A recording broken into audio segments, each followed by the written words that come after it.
Hubli police station Hubli Dharwad ನಗರ commissionerate ವ್ಯಾಪ್ತಿಯ ಠಾಣೆ ಅಲ್ಲಿ ಹೆಗ್ಗೇರಿ ಮಸೀದಿ ಅನ್ನುವಂಥ ಜಾಗದಲ್ಲಿ ಎರಡು ಗುಂಪುಗಳ ನಡುವೆ ಸಂಘರ್ಷ ಆಗಿದೆ. ಅದರಲ್ಲಿ ಇರ್ಫಾನ್ ಅನ್ನುವಂಥವನಿಂದ ಹಣ ಪಡ್ಕೊಂಡಂತಹ ಮಲಿಕ್ ತನ್ನ ಸಹಚರರೊಂದಿಗೆ ಬಂದು ಹಣ ಕೇಳಿದ ಅಂತಂದು ಇರ್ಫಾನ್ ಮೇಲೆ ಹಲ್ಲೆ ಮಾಡಿದ್ದಾನೆ. ಅದರ ನಂತರ ಮಲಿಕ್ ನಾನೇ ಇಂಜೂರ್ಡ್ ಆಗಿದ್ದೀನಿ, ನನ್ನ ಮೇಲೆ ಹಲ್ಲೆ ಆಗಿದೆ ಅಂತ ಸೆಲ್ಫ್ ಇನ್ಫ್ಲಿಕ್ಟೆಡ್ ಇಂಜುರೀಸ್ ಅಂದರೆ ಬ್ಲೇಡ್ ತೊಗೊಂಡು ಅಥವಾ ಚಾಕು ತೊಗೊಂಡು ಕೈ ಹತ್ರ ಎಲ್ಲ ಸ್ವಲ್ಪ ಕೊಯ್ಕೊಂಡು ರಕ್ತ ಗಾಯಗಳು ಮಾಡಿಕೊಂಡು ಹಾಸ್ಪಿಟ್ಲಿಗೆ ಬಂದು ಅಡ್ಮಿಟ್ ಆಗಿರ್ತಾನೆ. ನಂತರ ಅವ್ನು ಕಂಪ್ಲೇಂಟ್ ತೊಗೊಳ್ಲಿಕ್ಕೆ ಅಂತ ಬರ್ತಾರೆ. ಪರಿಶೀಲನೆ ಮಾಡಿದಂಥ ಸಂದರ್ಭದಲ್ಲಿ ಅವನೇ ಆರೋಪಿ ಅಂತ ಗೊತ್ತಾಗಿ ಅವನ್ನ ವಶಕ್ಕೆ ತೊಗೊಂಡಿದ್ದಾರೆ ಡಿಸ್ಚಾರ್ಜ್ ಆದಮೇಲೆ.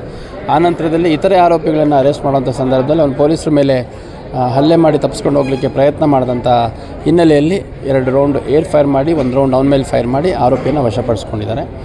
ಮತ್ತು ಇದರಲ್ಲಿ ಇರ್ಫಾನ್ ಮತ್ತು ಮಲಿಕ್ ಇಬ್ಬರು ರೌಡಿ ಶೀಟರ್ಸೇ.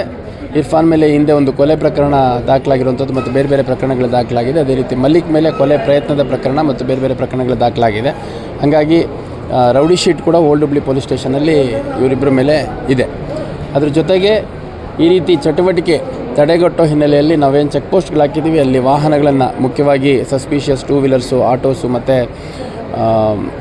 ಕಾರ್ಗಳನ್ನು ಕೂಡ ಚೆಕ್ ಮಾಡೋಂಥದ್ದು ಮಾಡ್ತೀವಿ. ಮತ್ತು ಪ್ರತಿ ಠಾಣೆಯಲ್ಲಿ ಯಾರು ಈ ಥರ ಮಿಸ್ಚೀವಿಯಸ್ ಎಲಿಮೆಂಟ್ ಇದ್ದಾರೆ ಅಂಥವ್ರದ್ದೆಲ್ಲ ಒಂದು ಪಟ್ಟಿ ಮಾಡಿಕೊಂಡು ಅವ್ರ ಮೇಲೆ ಅಗತ್ಯ ಕಾನೂನು ಕ್ರಮವನ್ನು ಕೈಗೊಳ್ಳಲಾಗುತ್ತೆ. ಮತ್ತು ಮುಂದುವರೆದು ರೌಡಿ ಎಲಿಮೆಂಟ್ಸ್ಗಳ ಮೇಲೆ ಇನ್ನು ಹೆಚ್ಚಿನ ಸಂಖ್ಯೆಯಲ್ಲಿ ಗಡೀಪಾರು ಮತ್ತು ಗೂಂಡಾ ಕಾಯ್ದೆಯನ್ನು ಜಾರಿ ಮಾಡುವಂಥ ಕೆಲಸ ಮಾಡಲಾಗುತ್ತೆ.